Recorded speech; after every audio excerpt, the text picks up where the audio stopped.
Hello ladies and gentlemen, my name is Trilbee, and the Super Bowl is a thing that exists. Yeah, to be honest, I'm not a big fan of the Super Bowl, or sports in general. Honestly, I don't really get it. I don't know who won the Super Bowl. I don't even know who was playing in the Super Bowl. Who was playing? Black Panther, no. Denver Broncos and the Carolina Panthers. So yeah, they were playing, apparently. But this is one of the few occasions where I can actually sort of get involved in sports. I'm not a sports fan, I don't get it. I don't get the whole spectator culture that sort of surrounds sports. I think it's kind of a morally bankrupt industry, which is why I don't kind of support it. Or just I don't really see the enjoyment in it. But this is where movie fans can unite because you get a lot of Super Bowl TV spots. And I hate to be a buzzkill, I'll get to the trailers in a minute, but I kind of don't see the point of having these super expensive 30-second TV spots playing during the Super Bowl. A company pays about $4 million for a 30-second spot at the Super Bowl. And you may think that having a TV spot play during the Super Bowl, because hundreds of millions of people are going to be watching the event, all eyes will be on your movie.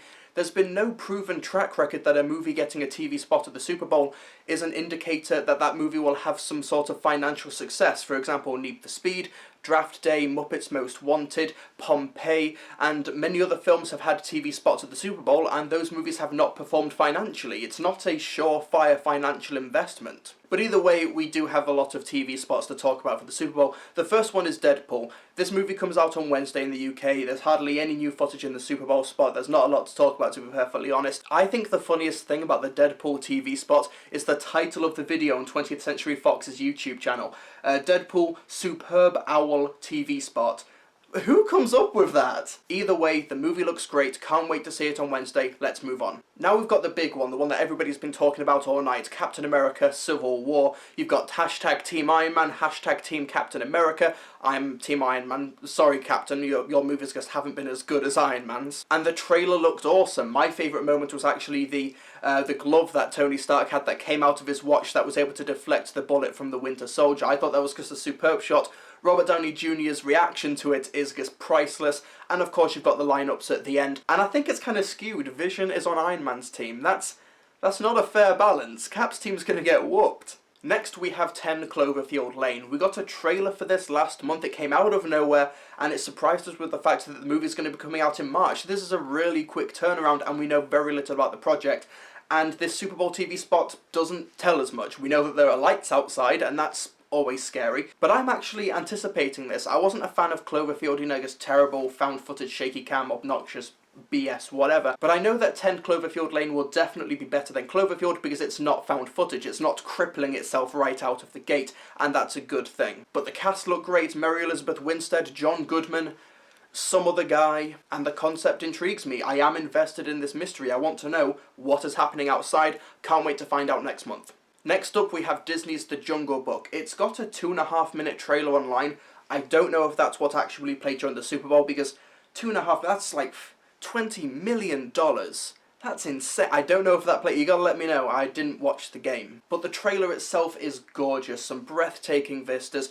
The voice cast get more of an opportunity to shine than they did in the last trailer. Bill Murray is just a perfect Baloo. We hear Idris Elba as Shere Khan. He's going to make a great villain. And we heard Christopher Walken. That man can do no wrong. Honestly, I don't have a lot to say about the Jungle Book trailer. It just looked sublime. I cannot wait to see this film.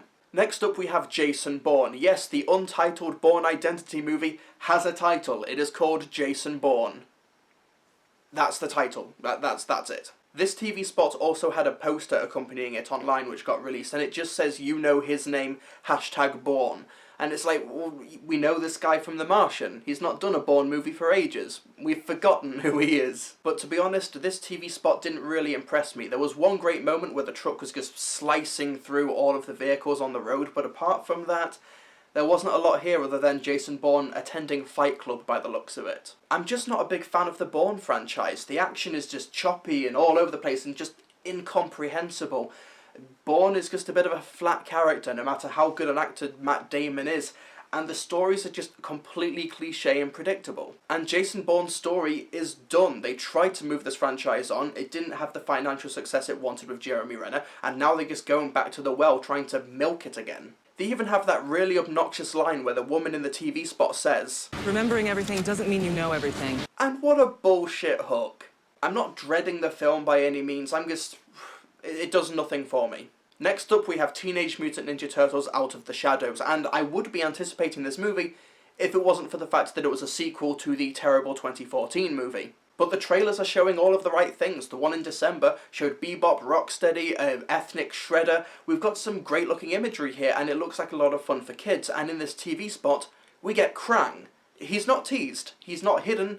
They just flat out show Krang, robot body and all, and he looks great. But I'm sick of Megan Fox's presence in this advertising campaign. It's like, are you here for the kids? What market are you targeting? But apart from April O'Neil, this marketing campaign is saying and showing all of the right things. It's just the fact that it's following a terrible movie. Next we have Independence Day Resurgence, and I had a weird thought process when watching this trailer. About 20 seconds in, I was thinking, yeah, there's some great imagery, some really good visual effects, but what is going to top destroying the White House? What is this movie's equivalent to that iconic moment? What goes up must come down.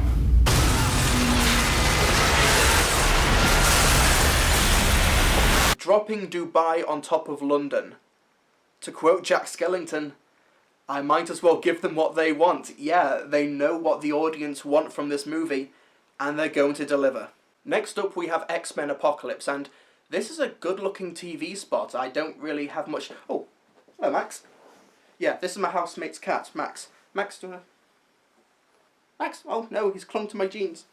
This is Max. Max, say hello to the camera. Do you want to watch the X-Men Apocalypse Super Bowl trailer? Everything they've built will fall.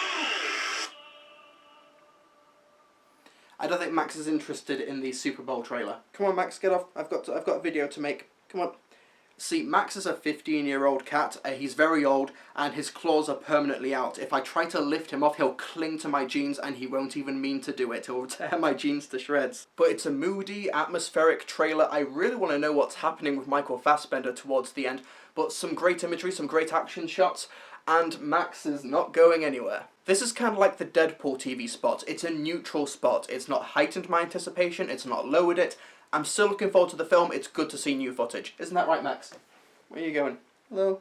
And very fittingly, the final TV spot I'm talking about is The Secret Life of Pets by Illumination Entertainment, the people who do the Despicable Me franchise.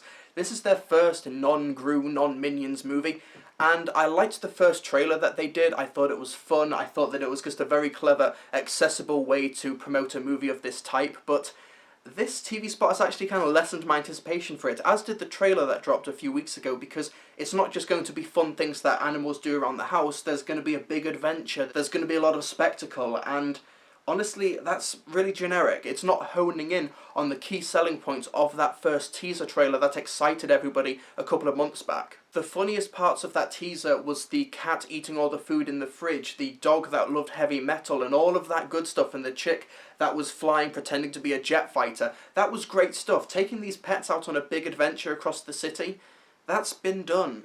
I'm not writing the movie off entirely, but this is the only TV spot that played at the Super Bowl that actually diminished my expectations for the movie. So the weakest Super Bowl trailers were Jason Bourne and The Secret Life of Pets, and the best Super Bowl trailers were Captain America Civil War, Independence Day Resurgence, and The Jungle Book. And if The Jungle Book doesn't count because it was like a 2.5-minute spot, then okay, Teenage Mutant Ninja Turtles. I don't think I missed any of the Super Bowl spots. I'm going through my subscription feed, I'm subscribed to all these trailer websites and all of the movie studios, and these are all the ones that are coming up. I've talked about all of the ones that appeared on my subscription feed. If I've missed any, I apologise. I'll talk about it in the comment section below if you point them out to me. But speaking of which, what do you folks think of the TV spots that played during the Super Bowl? If you've not seen them, I will link all of them in the description below. Yeah, let me know what you thought about the TV spots. I don't care about the Super Bowl. This is really the only thing about the Super Bowl that I care about, so I just thought I'd get in on the game. People were talking about these trailers, and a lot of people were asking me what I thought of them, so these have been my thoughts. Thank you very much for watching, and I shall see you folks next time.